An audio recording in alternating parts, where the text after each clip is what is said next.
আমার নাম শিমলা। আজ আমি একাকিত্ব থাকি।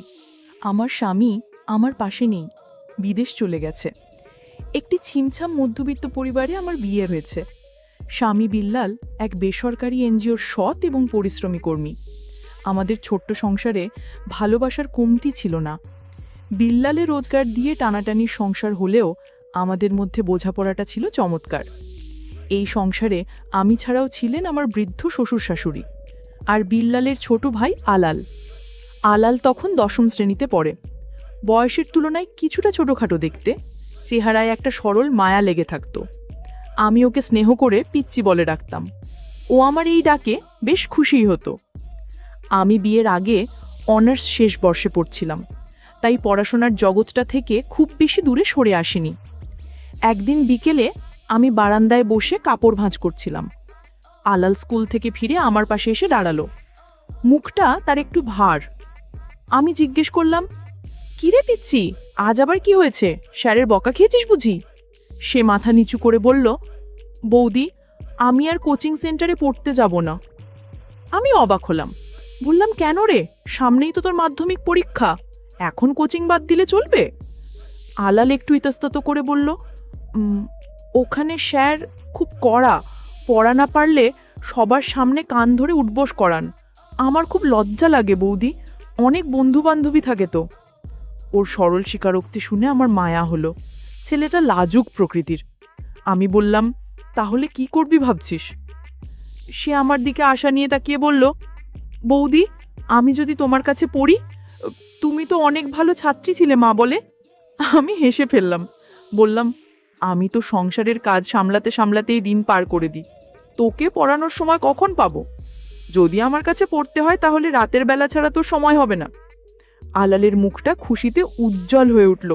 সে প্রায় লাফিয়ে উঠে বলল, আমি রাতেই পড়বো বৌদি, অনেক ধন্যবাদ তোমাকে। তুমি যা বলবে আমি তাই শুনবো। আমি ওর মাথায় হাত বুলিয়ে দিয়ে বললাম, শুধু ধন্যবাদ দিলেই হবে না, একটা শর্ত আছে। সে ভয় হয়ে বলল, কি শর্ত বৌদি?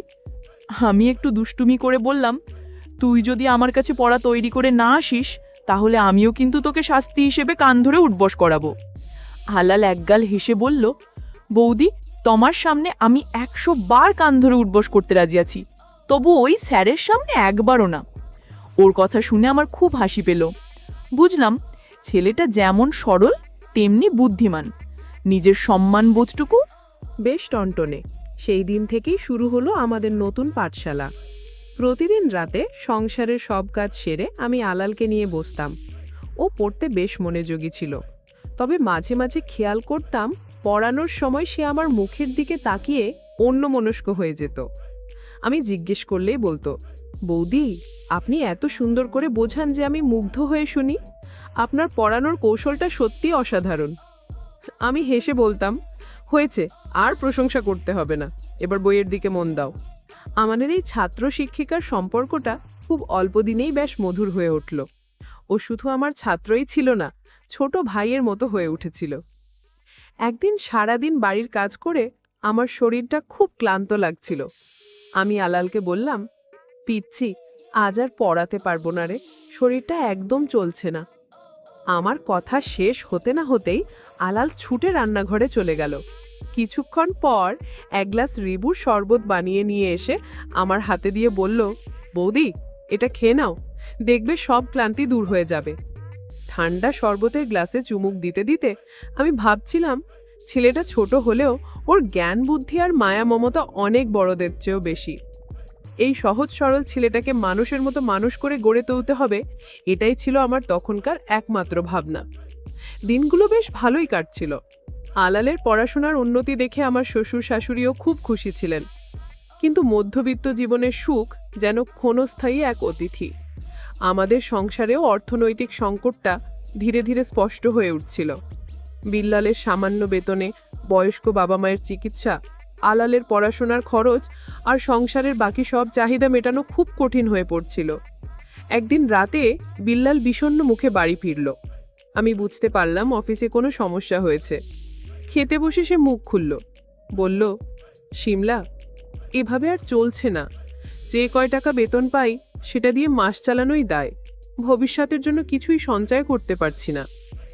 আমি ওর হাতে হাত রেখে বললাম, এত চিন্তা করো না তো, আল্লাহ যা করেন ভালোর জন্যই করেন, নিশ্চয়ই একটা উপায় বের হবে। বিল্লাল দীর্ঘশ্বাস ফেলে বলল, উপায় একটা আছে, কিন্তু সেটা বেশ কঠিন। আমি ওর মুখের দিকে তাকিয়ে বললাম, কি উপায়? সেই ইতস্তত করে বলল, আমার এক পুরনো বন্ধু রাজ্জাক এখন দুবাইতে থাকে, ওখানকার একটা বড় কোম্পানিতে ভালো পদে আছে। সে আমাকে একটা চাকরির ব্যবস্থা করে দেওয়ার কথা বলছে। বেতন এখানকার চেয়ে প্রায় ৫-৬ গুণ বেশি। ভাবছি আমি বিদেশ চলে যাব। কথাটা শোনার সাথে সাথেই আমার বুকের ভেতরটা ধক করে উঠল। বিল্লালকে ছাড়া একাই বাড়ি, এই সংসার সামলানোর কথা ভাবতেই আমার অসহায় লাগছিল। আমি বললাম, না, তোমার কোথাও যাওয়ার দরকার নেই, আমরা যেমন আছি বেশ আছি। বিল্লাল আমাকে বোঝানোর চেষ্টা করল, শিমলা, আবেগ দিয়ে তো জীবন চলে না, আমাদের ভবিষ্যতের কথা ভাবতে হবে। আলালের পড়াশোনা, বাবা মায়ের চিকিৎসা, এগুলোর জন্য অনেক টাকার প্রয়োজন। আমি বিদেশে ২-৩ বছর থাকলে আমরা একটা ভালো ভিত তৈরি করে নিতে পারবো। আমি জানি বিল্লাল যা বলছে তা আমাদের ভালোর জন্যে, কিন্তু মন মানছিল না। কয়েকদিন ধরে আমাদের মধ্যে এই নিয়ে অনেক কথা হলো। অবশেষে সংসারের কথা ভেবে ভবিষ্যতের দিকে তাকিয়ে আমি রাজি হতে বাধ্য হলাম। যাওয়ার দিন ঘনিয়ে এলো। বাড়ি জুড়ে একটা চাপা বিষাদের সুর। শ্বশুর শাশুড়ি মুখে কিছু না বললেও তাদের চোখের কোণে জল আমি স্পষ্ট দেখতে পেতাম। আলালও কেমন যেন চুপসে গিয়েছিল। সারাদিন আমার আঁচল ধরে ঘুরঘুর করত। যাওয়ার আগের রাতে বিল্লাল আলালের কাঁধে হাত রেখে বলল, আলাল, আমি তো চলে যাচ্ছি, তুই কিন্তু বাড়ির বড় ছেলে এখন। বাবা মায়ের দিকে খেয়াল রাখবি, আর সবচেয়ে বড় কথা, তোর বৌদির প্রতি খেয়াল রেখিস, ওকে কোনো কষ্ট দিস না। আলাল ভাইয়ের হাত ধরে প্রায় কেঁদে ফেলে বলল, ভাইয়া, তুমি কোনো চিন্তা করো না, আমি বৌদিকে চোখে চোখে রাখব। পরদিন সকালে আমরা সবাই বিল্লালকে এয়ারপোর্টে বিদায় জানাতে গেলাম। প্লেন ছেড়ে দেওয়ার আগ পর্যন্ত সে আমাদের দিকে তাকিয়ে হাত নাড়ছিল। আমার চোখ দিয়ে অঝরে জল পড়ছিল। মনে হচ্ছিল আমার পৃথিবীটা বুঝি ফাঁকা হয়ে গেল। আলাল আমার হাতটা শক্ত করে ধরে রেখেছিল, যেন আমাকে সান্ত্বনা দেওয়ার চেষ্টা করছে। সেদিন বাড়ি ফেরার পথটা আমার কাছে 1000 মাইলের চেয়েও দীর্ঘ মনে হয়েছিল। বিল্লাল বিদেশ চলে যাওয়ার পর প্রথম কয়েকটা সপ্তাহ বেশ স্বাভাবিকভাবেই কাটল। প্রতিদিন নিয়ম করে ভিডিও কলে কথা হতো, সংসারের সব খবর, আলালের পড়াশোনার খোঁজ খবর সব নিত। ওর মুখটা দেখে আমি আমার সব কষ্ট ভুলে থাকার চেষ্টা করতাম। আলালও ভাইয়ের কথা রেখেছিল। সে শুধু আমার দেওর নয়, আমার সবচেয়ে কাছের বন্ধু হয়ে উঠেছিল। পড়াশোনার বাইরেও সংসারের ছোটখাটো কাজে আমাকে সাহায্য করত, আমার সুবিধা অসুবিধার দিকে তীক্ষ্ণ নজর রাখত। কিন্তু মাসখানেক পর থেকে আমি একটা অদ্ভুত পরিবর্তন লক্ষ্য করতে শুরু করলাম। আমার বৌদি, যে কিনা সারাক্ষণ কথা বলে বাড়ি মাতিয়ে রাখত, সে কেমন যেন নীরব হয়ে গেল। আগের মতো প্রাণোচ্ছলতা তার মধ্যে আর খুঁজে পাওয়া যায় না। বেশিরভাগ সময় চুপচাপ থাকত, কিছু জিজ্ঞেস করলে শুধু হুঁ বা হ্যাঁ বলে উত্তর দিত। সবচেয়ে বড় পরিবর্তনটা এলো আমাদের রাতের পাঠশালায়। আগে বৌদি আমাকে পড়ানোর জন্য অধীর আগ্রহে অপেক্ষা করত। পড়ানোর সময় কত গল্প, কত উদাহরণ দিয়ে বিষয়গুলো সহজ করে দিত। কিন্তু এখন সে পড়াতে বসলেও তার মন থাকত না, অন্যমনস্কভাবে বইয়ের পাতা উল্টাতো। আমি কোনো প্রশ্ন করলে চমকে উঠে আমার দিকে তাকাতো, যেন সে এই জগতে ছিলই না। আমি প্রথমে ভেবেছিলাম হয়তো ভাইয়ার জন্য মন খারাপ, তাই এমন করছে। একাকিত্ব মানুষকে নীরব করে দেয়। আমি তাকে সঙ্গ দেওয়ার চেষ্টা করতাম, তার সাথে বসে টিভি দেখতাম, গল্প করার চেষ্টা করতাম, কিন্তু সে কোনো কিছুতেই তেমন আগ্রহ দেখাতো না। আরেকটা পরিবর্তন আমার চোখ এড়ালো না। বৌদির উজ্জ্বল ফর্সা চেহারাটা দিন দিন কেমন মলিন হয়ে যাচ্ছিল। চোখের নিচে কালি জমেছে, মুখটা সবসময় চিন্তাক্লিষ্ট দেখায়। একদিন আমি আর থাকতে না পেরে জিজ্ঞেসই করে ফেললাম, বৌদি, তোমার কি হয়েছে?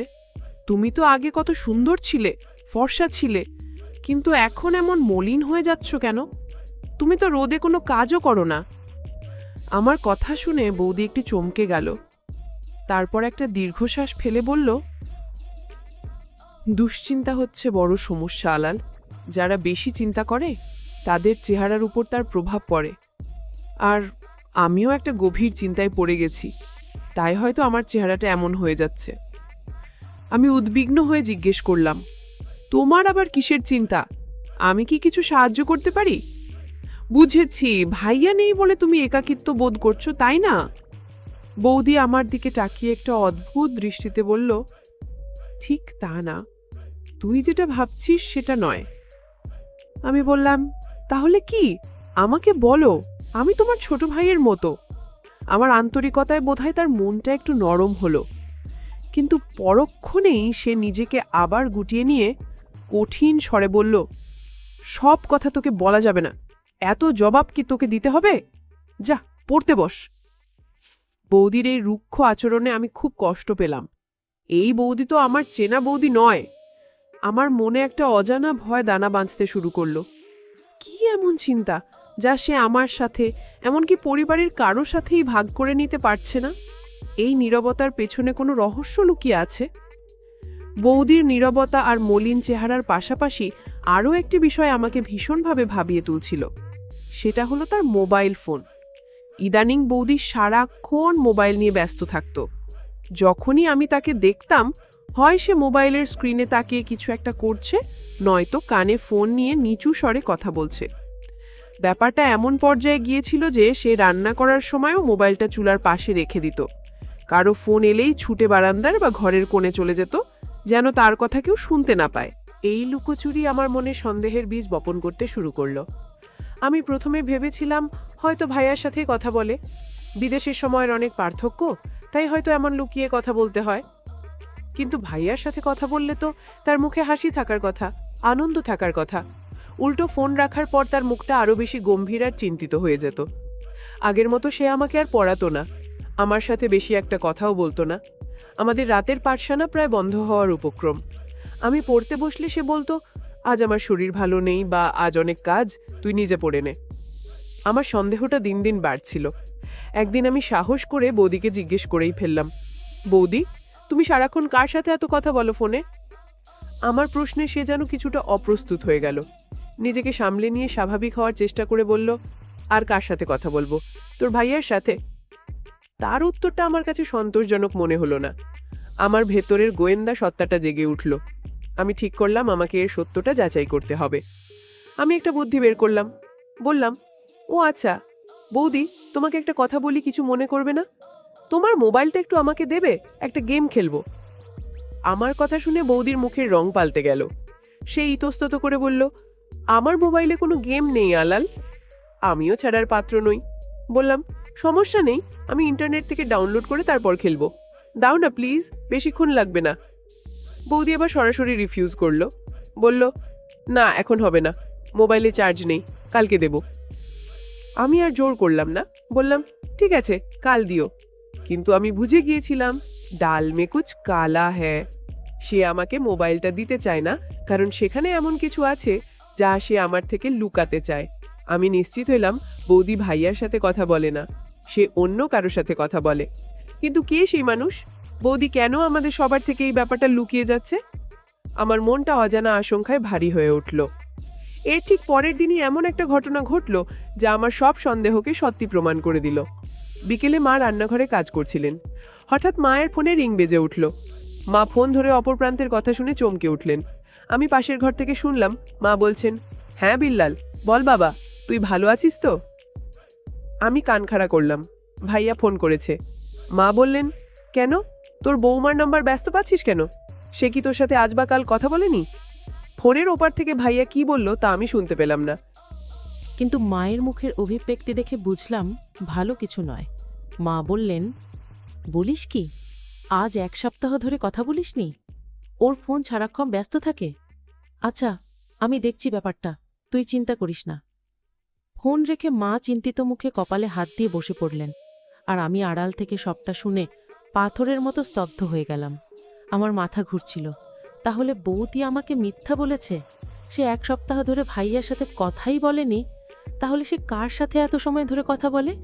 আমার বুকের ভেতরটা ধরাস ধরাস করতে লাগলো। আমার সহজ সরল হাসি খুশি বৌদি কি তাহলে কোনো ভুল পথে পা বাড়িয়েছে? ভাইয়া আর মায়ের ফোন আলাপ শোনার পর আমার পৃথিবীটা যেন ওলটপালট হয়ে গেল। যে বৌদিকে আমি মায়ের মতো সম্মান করতাম, যার প্রতি আমার অগাধ বিশ্বাস ছিল, সেই বৌদি আমাকে আর আমার ভাইকে এত বড় মিথ্যা কথা বলেছে। আমার মনটা তীব্র অভিমানে ভারাক্রান্ত হয়ে উঠল। আমি কিছুতেই বিশ্বাস করতে পারছিলাম না যে আমার বৌদি এমন কাজ করতে পারে। সারা বিকেল আমার ছটফট করে কাটল। কি করব কিছুই বুঝতে পারছিলাম না।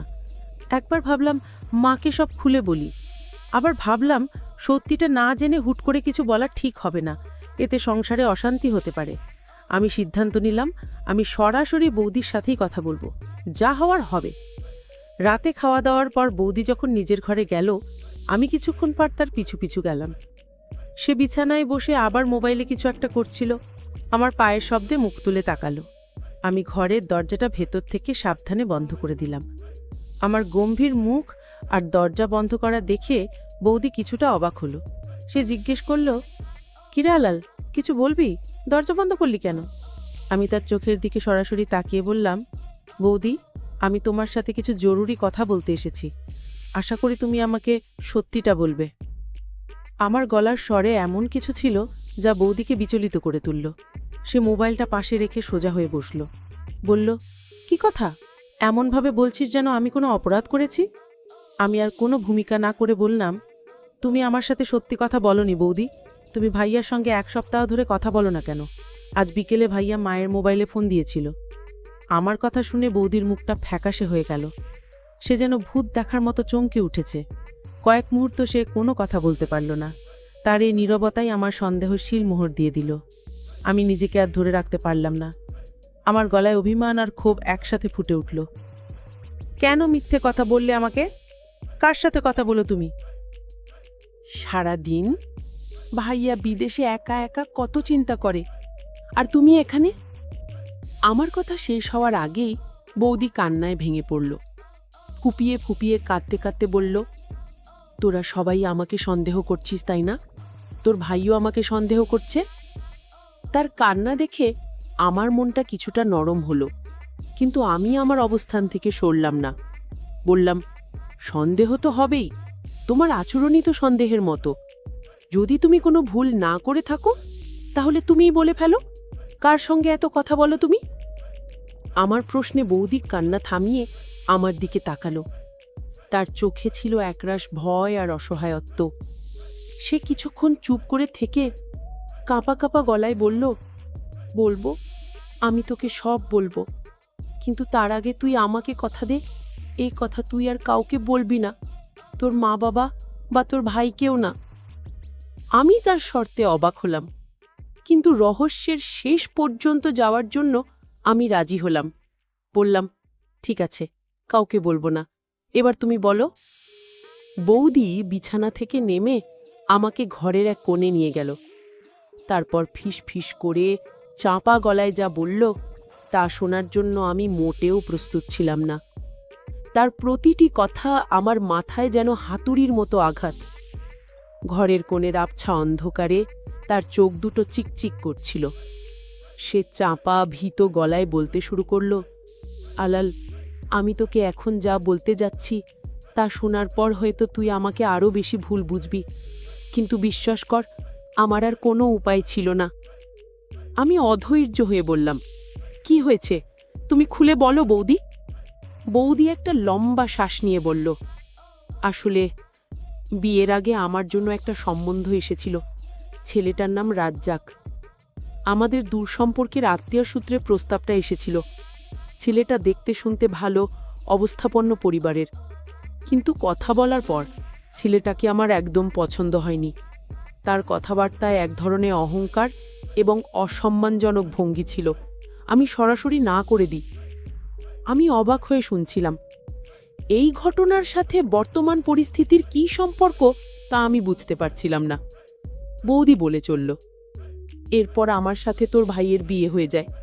আমি রাজ্জাকের কথা ভুলেই গিয়েছিলাম, কিন্তু ভাগ্য আমার সাথে খুব খারাপ একটা খেলা খেলেছে আলাল।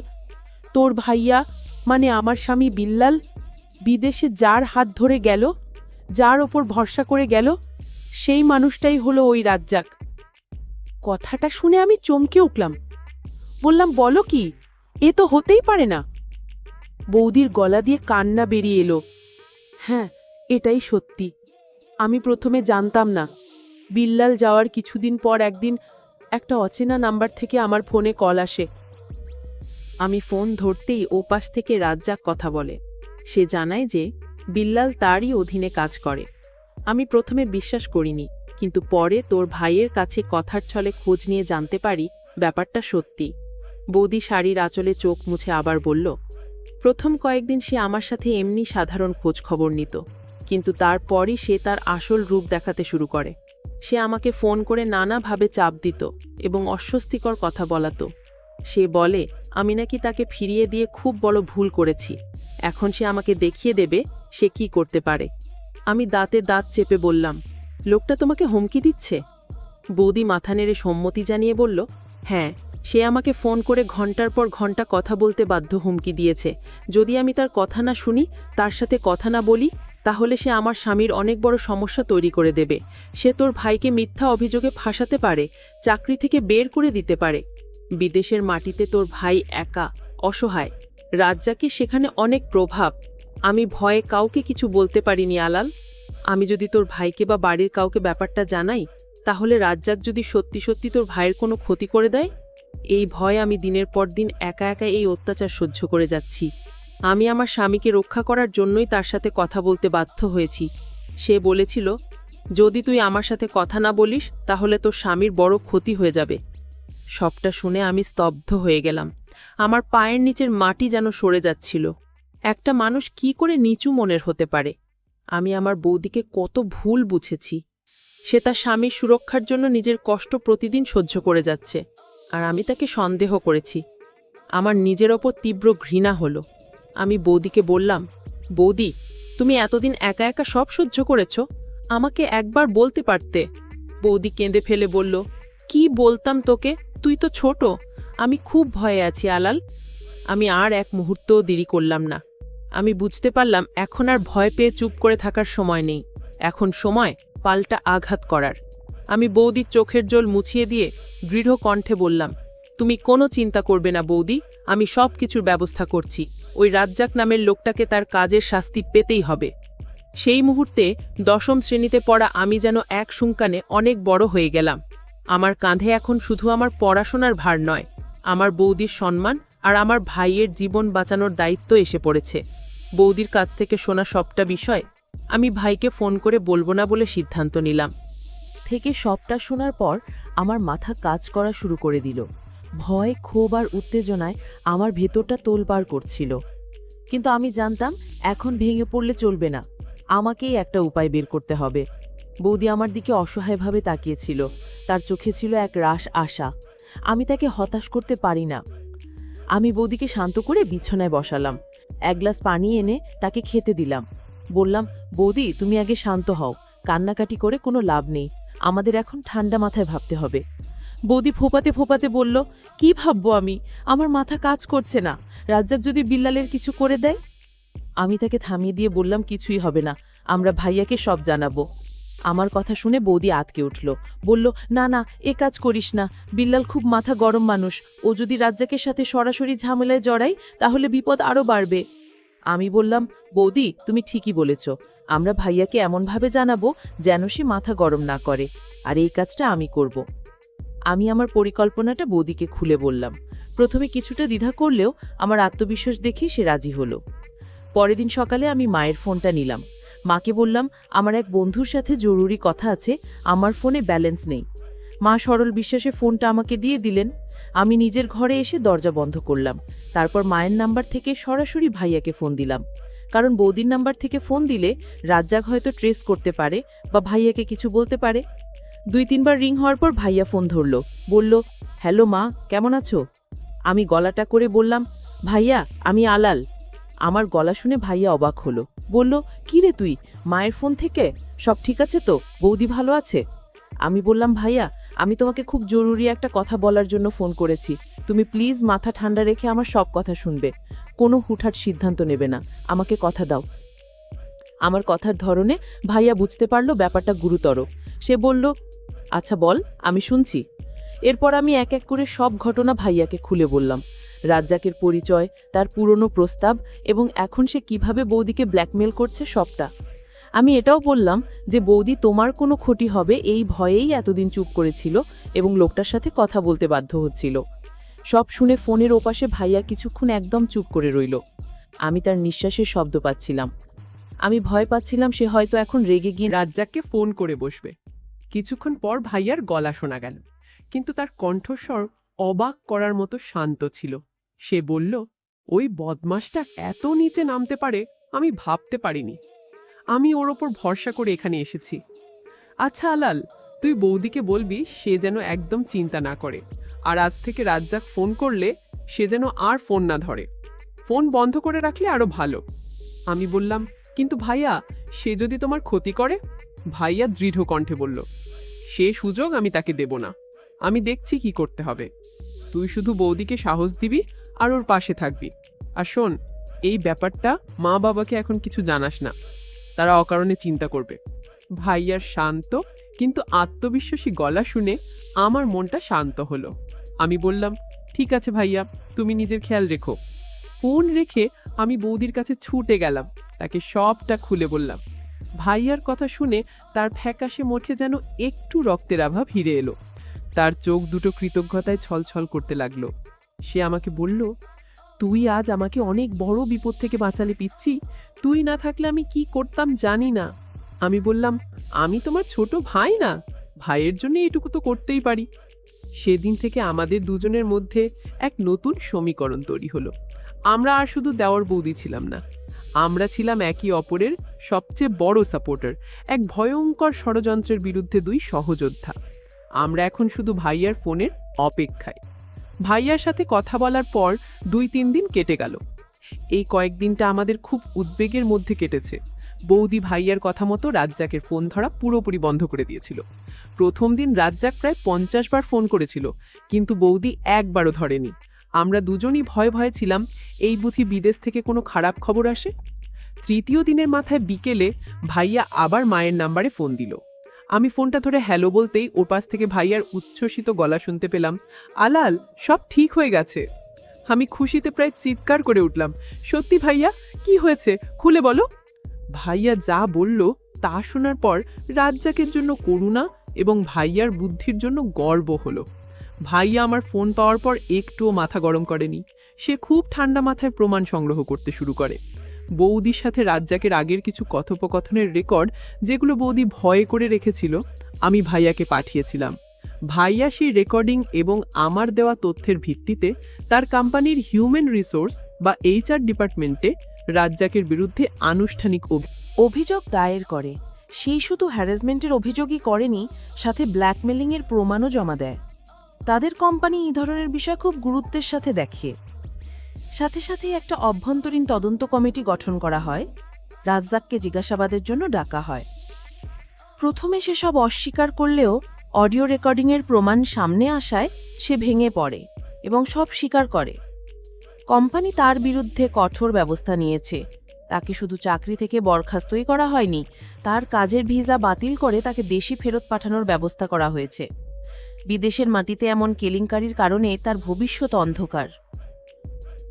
ভাইয়া আরও জানালো যে কোম্পানির বড় কর্মকর্তারা ব্যক্তিগতভাবে ভাইয়ার কাছে দুঃখ প্রকাশ করেছেন এবং তাকে সব রকম সহযোগিতার আশ্বাস দিয়েছেন।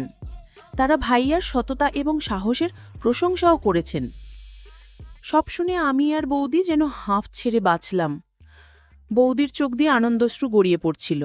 সেই ফোনের স্পিকার অন করে ভাইয়ার সাথে কথা বলল। ভাইয়া তাকে অনেক সান্ত্বনা দিল, নিজের স্ত্রীর এমন কঠিন সময় পাশে থাকতে না পারার জন্য ক্ষমা চাইল। বৌদিও এতদিন ধরে একা একা সব সহ্য করার পেছনের কারণটা ব্যাখ্যা করল। তাদের দুজনের কথোপকথন শুনে আমার মনটা আনন্দে ভরে গেল।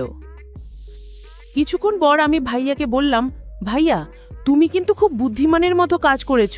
আমি তো ভেবেছিলাম তুমি রেগে গিয়ে মারামারি করবে। ভাইয়া হেসে বলল, আরে বোকা, শক্তি সবসময় গায়ে থাকে না, মাথায়ও রাখতে হয়। আর আমার সবচেয়ে বড় শক্তি ছিলি তোরা দুজন। তুই যদি সময় মতো আমাকে না জানাতিস আর তোর বৌদি যদি এত ধৈর্য ধরে সবটা সহ্য না করত, তাহলে হয়তো আজ অন্য কিছুই ঘটত। ফোন রাখার পর বাড়িটার পরিবেশটাই যেন পাল্টে গেল। বৌদির মুখ থেকে কালো মেঘের ছায়াটা সরে গিয়ে সেখানে আবার আগের সেই উজ্জ্বল হাসিটা ফিরে এসেছে। সেই ছুটে গিয়ে রান্নাঘরে আমাদের সবার জন্যে পায়েস রান্না করতে শুরু করলো। অনেক দিন পর বাড়িটাতে আবার খুশির হাওয়া বইতে শুরু করেছে। রাতে আমি পড়তে বসেছি, বৌদি আমার জন্য এক বাটি গরম পায়েস নিয়ে এলো।